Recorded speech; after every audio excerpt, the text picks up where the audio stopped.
اسماعیل علیہ السلام جب 11 سال کی عمر میں پہنچتے ہیں تو اللہ پاک کی جانب سے ذبح کا حکم آیا.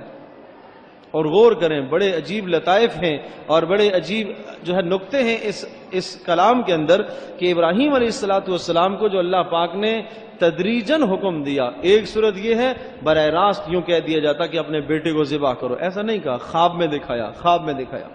اور اللہ کو یہ بھی معلوم تھا نا کہ جناب یہ آج ہم نے اسے بیٹے کا حکم دینا ہے اور کل پھر اس بیٹے کے حکم سے حکم منتقل ہو کر وہ ایک جانور کی طرف چلا جائے گا. اللہ تعالیٰ پہلے دن سے جانور کا حکم اللہ پاک نے کیوں نہیں دیا؟ یہ آہستہ آہستہ جو حکم دیا اس میں باپ، بیٹے، ماں تینوں کا امتحان ہے.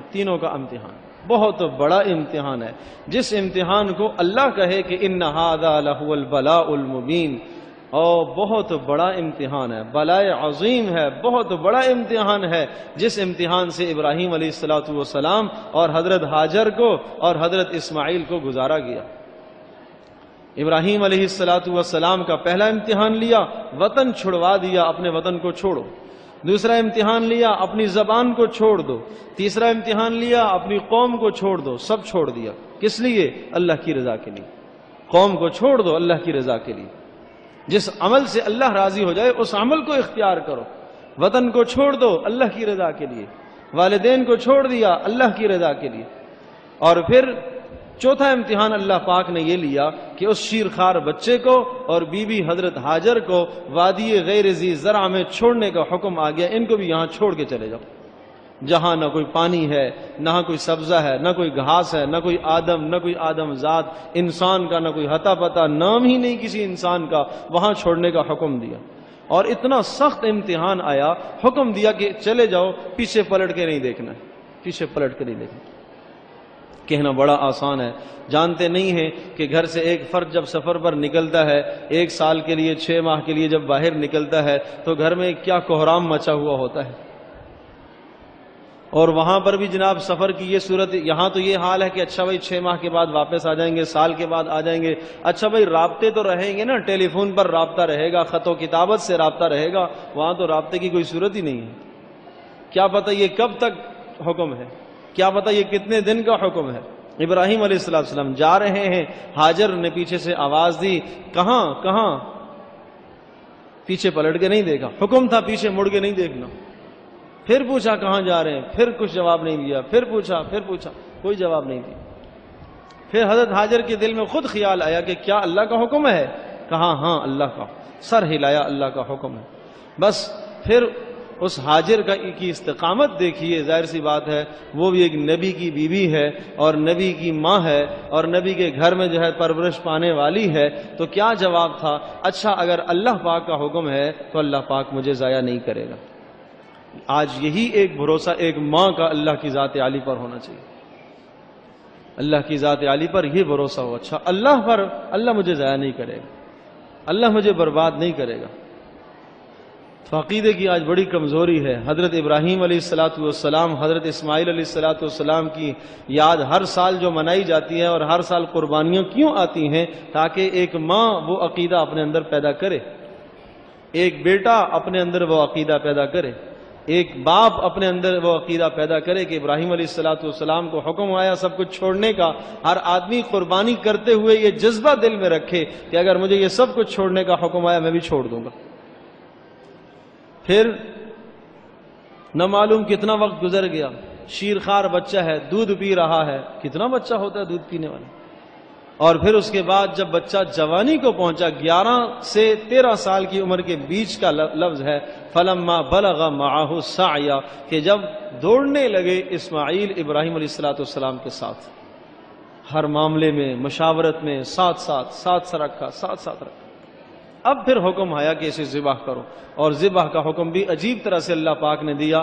ایک عرض کیا کہ خواب کے ذریعے سے، اور یہ بات آئی کہ اپنی محبوب چیز کو اللہ کے راستے میں قربان کرو. محبوب چیز کو. ابراہیم علیہ السلام پہلے دن جس دن خواب آیا اس دن صبح اٹھے اور اونٹوں کو قربان کیا. 100 اونٹ قربان کر ڈالے. پھر حکم آیا اپنی محبوب چیز کو اللہ کے راستے میں قربان کرو. پھر دوبارہ سے اونٹ قربان کیے. پھر حکم آیا محبوب چیز کو اللہ کے راستے میں قربان کرو. اللہ اکبر. سوچا غور کیا پھر سمجھ گئے یوم عرفہ، عرفہ کا معنی پہچان کرنا، پہچان. تو 9 ذی الحجہ کو یوم عرفہ اس لیے کہتے ہیں کہ ابراہیم علیہ السلام آج پہچان گئے کہ میرے رب کی منشا کیا ہے. 9 ذی الحجہ کو یہ پہچان ہو گئی کہ میرے رب کی منشا یہ ہے کہ میں اپنے بیٹے کو قربان کروں. فوراً بیٹے سے پوچھا انی ارا فی المنام انی اذبحک فانظر ماذا ترى، مجھے یہ خیال ہوا اور میں یہ دیکھ رہا ہوں خواب میں کہ میں آپ کو ذبح کر رہا ہوں، آپ کی کیا رائے ہے؟ یہ مفسرین نے لکھا ہے کہ ابراہیم علیہ السلام کا یہ کہنا کہ فانظر ماذا ترى، آپ کی کیا رائے ہے، یہ اس لیے نہیں تھا کہ اگر بیٹے نے کہا کہ نہیں ابا جان نہیں ہرگز نہیں، تو ابراہیم علیہ السلام چھوڑ دیتے. نہیں، ابا جان یہ چاہتے تھے کہ میرا بیٹا بھی ثواب میں مکمل طور پر شریک ہو، اور رضامندی کے ساتھ وہ بھی جب کہے گا کہ اے ابا جان آپ یہ حکم پورا کیجئے، تو اللہ پاک بھی اس کو بے انتہا اجر عطا فرمائے. ثواب میں شریک کرنا مقصد تھا. وہ بیٹا بھی اسماعیل جیسا اونہار بیٹا، اور آپ تصور کریں کہ حضرت اسماعیل علیہ السلام کی اونہاری اور ہوشیاری کا یہ حال کہ حضرت اسماعیل علیہ السلام کے اندر سے اور حضرت اسماعیل علیہ السلام کی نسل سے حضرت محمد صلی اللہ علیہ وسلم نے آگے چل کے پیدا ہونا ہے. تو وہ کتنا ہونہار بچہ ہوگا جو حضرت محمد صلی اللہ علیہ وسلم کے جد امجد ہیں، حضرت محمد صلی اللہ علیہ وسلم کے والد ہیں. اس لیے آپ علیہ السلام نے ارشاد فرمایا انا ابن الذبیحتین، میں 2 ذبیحہ کا بیٹا ہوں. ذبیح اسماعیل بھی ذبیح ہیں اور میرے باپ عبداللہ بھی ذبیح ہیں. اسماعیل علیہ السلام کا ذبیح ہونا تو یہ واضح ہے، عبداللہ کا ذبیح ہونا بھی ایک عجیب واقعہ ہے، ایک بڑے واقعے اور قصے کی طرف اشارہ ہے. وہ اس طرح سے کہ آپ علیہ السلام کے دادا عبد المطلب نے ایک مرتبہ نظر مانی، اور وہ نظر مانی کہ اب اگر میرا بیٹا ہوا تو اس کو میں ذبح کروں گا، اللہ کے نام ذبح کروں گا. اللہ پاک نے بیٹا دے دیا، عبداللہ پیدا ہو گئے. اب اس نظر کو پورا کرنے کی جب بات آئی تو بہنیں آڑے میں آ گئی، رکاوٹ میں آ گئی. نبی پاک صلی اللہ علیہ وسلم کی پھوپھیاں کہ ہم بھائی کو کیسے ذبح ہونے دیں گے؟ نہیں. اچھا کیا جائے؟ کہا کہ کسی سے مسئلہ پوچھا جائے. اس وقت انجیل کے ایک بہت بڑے عالم تھے، ایک راہب تھے، اس کے پاس چلے گئے. کہا وہاں جا کے مسئلہ پوچھ کے آتے ہیں. چنانچہ بات دریافت کی تو اس نے کہا کہ آپ ایسا کرو کہ 100 اونٹ قربان کر دو تو یہ بیٹے کی طرف سے قربانی ہو جائے گی. چونکہ ایک انسان کی دیت جو ہے وہ 100 اونٹ شریعت نے مقرر کی ہے کہ اگر کوئی آدمی کسی کو ناحق قتل کر دیتا ہے تو قاتل کے ذمے جو ہے وہ 100 اونٹ کی دیت ہے کہ اس کے جرمانہ دینا پڑے گا کہ مقتول کے ورثاء کو وہ 100 اونٹ دیت دے گا. تو انہوں نے یہ بتایا کہ اس کا حل یہ ہے کہ قسم سے بری ہونے کے لیے ضروری ہے کہ آپ 100 اونٹ ذبح کریں. تو اسی طرف رسول پاک صلی اللہ علیہ وسلم نے اشارہ کیا کہ میں انا ابن الذبیحتین، کہ میرے والدین میں 2 جو ہے وہ دونوں کے دونوں ذبیح ہیں، اسماعیل اور عبداللہ دونوں کے دونوں ذبیح ہیں. اللہ اکبر. تو پھر عرض یہ کر رہا تھا کہ اس قدر رضامندی کے ساتھ حضرت اسماعیل علیہ السلام نے جواب دیا یا ابتی افعل ما تؤمر. اور یہ یا ابتی کے لفظ کے اندر بڑا عجیب جملہ ہے. یا ابتی انتہائی محبت بھرا لہجہ ہے، اے میرے پیارے ابا جان. یہ نہیں کہ اب تو ابا کے ہاتھ میں چھری آ گئی اور یہ تو میرا دشمن بن گیا، اس نے تو مجھے کاٹنا ہے. نہیں، اے میرے پیارے ابا جان افعل ما تؤمر، جس چیز کا آپ کو حکم دیا گیا آپ وہ کر لیجیے. ستجدنی انشاء اللہ من الصابرین، اللہ نے چاہا تو آپ مجھے صبر کرنے والوں میں سے پائیں گے. یہ نہیں کہا کہ میں بڑا صبر کروں گا، نہیں، اگر اللہ نے چاہا تو آپ مجھے صبر کرنے والوں میں سے پائیں گے. اشارہ اس بات کی طرف ہے کہ یہ صبر کوئی میرا کمال نہیں ہے، اللہ پاک کی عطا ہے. اور دوسرا اشارہ اس بات کی طرف ہے کہ صبر کرنے والا اس دنیا میں کوئی اکیلا نہیں ہوں، اور بھی ہیں. اسماعیل علیہ السلام بھی تیار، ابراہیم علیہ السلام بھی تیار. ماں بہرحال ماں ہوا کرتی ہے، ماں کو بتائے بغیر لے کے چلے گئے، صراحت نہیں کی کہ جناب کہاں جا رہے ہیں. ابراہیم علیہ السلام نے مکمل ارادہ کر لیا، تیاری کر لی، اسباب سارے ذبح کے سارے ساتھ لے لیے. اور جناب اسباب جب سارے کے سارے لے جانے لگے، شیطان آیا خیال ڈالنے کے لیے، وسوسہ ڈالنے کے لیے حضرت ہاجر کے پاس. معلوم ہے ابراہیم اسماعیل کو کہاں لے کے جا رہے ہیں؟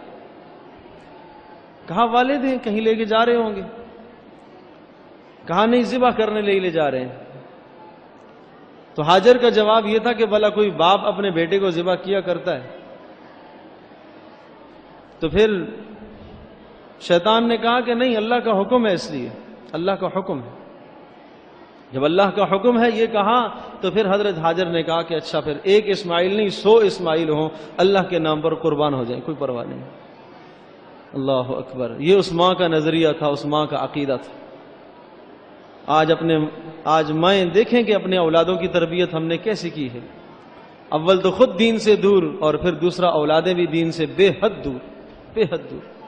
آج ہماری اولادیں اللہ کے حکم پر نیند قربان نہ کریں، نماز کا حکم آیا آرام قربان نہ کریں، اور ہم جو ہے یہ تصور کریں کہ اس قربانی کے ذریعے سے ہمیں جنت مل جائے گی اور قیامت میں ہمارا حشر حضرت ہاجر اور ابراہیم اور اسماعیل کے ساتھ ہو جائے گا۔ ایسا نہیں ہو سکتا۔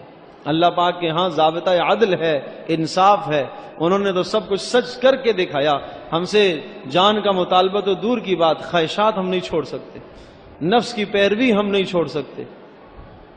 ہم آج یہ کہتے ہیں کہ کیا کریں جی، دنیا میں چلنا بھی تو ہے، دینداری بھی اختیار کرنی ہے، دنیا داری بھی اختیار کرنی ہے۔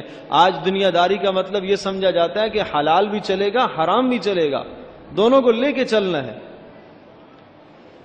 اسلام آپ کو اور مجھے دنیا داری سے نہیں روکتا، کاروبار سے نہیں روکتا، کاروبار کیجئے، ملازمت سے نہیں روکتا، دنیا کی ترقیوں سے نہیں روکتا، کیجئے سب چیزیں، لیکن شریعت کے جو حدود متعین ہیں ان حدود کے اندر رہ کر ترقیاں کیجئے۔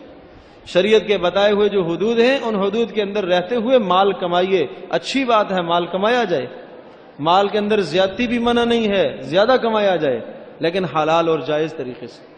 اللہ پاک کا جہاں حکم آئے وہاں سب چیزوں کو انسان چھوڑ دے۔ تو حضرت ہاجر کے جواب کا پر غور کیجئے، اور میں اس پر غور کریں کہ اگر یہ ایک اسماعیل ہے 100 اسماعیل بھی ہوتے تو اللہ پاک کے نام پر اسے میں قربان کر دیتی۔